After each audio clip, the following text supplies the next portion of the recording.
That's going to be the first thing you go over.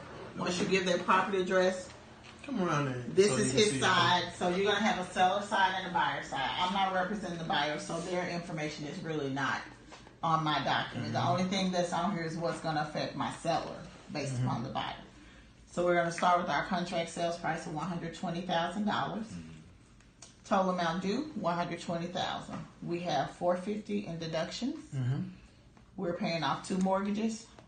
First mortgage, Wells Fargo, then no bad, that second one. So let me tell them something real quick. So this $450, explain to them what that is. We're going to explain on page 2. And then this right here, I got the payoff from Wells Fargo for whatever that amount is, $89,000, and I got the payoff from HUD. So I had to order that. Okay. You see what I'm saying? So I ordered it before I knew it was about to close. So I already had sent it over. That's what I was saying, like when you have steps on your title work. So if you have mortgages and we don't have a payoff, we have to order payoff. Some people will send it to you the same day.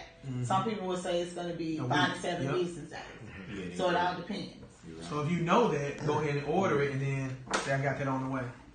Okay, our next item are tax prorations. I explain tax prorations very carefully because it never fails.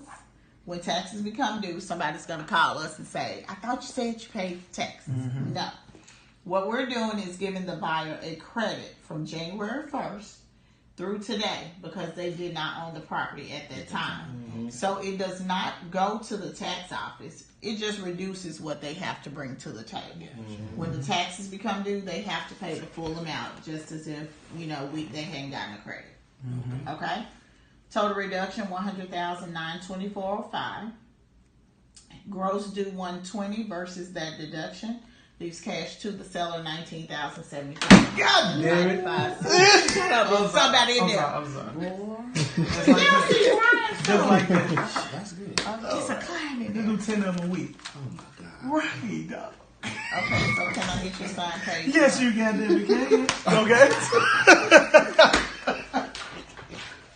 You push that door all the way right there in the office. Okay, so on page 1 you see you have $450. So on page 2 it's always going to break down whatever this number is. Okay. So basically Brian had to pay my little fee of $250 because we like him a little bit, and then the title search of $200. Those combined, they're $450. They're transposed over to page 1. Okay. If you had an agent, their fees will be up here. Then taxes on any of that. We'll show on this sheet.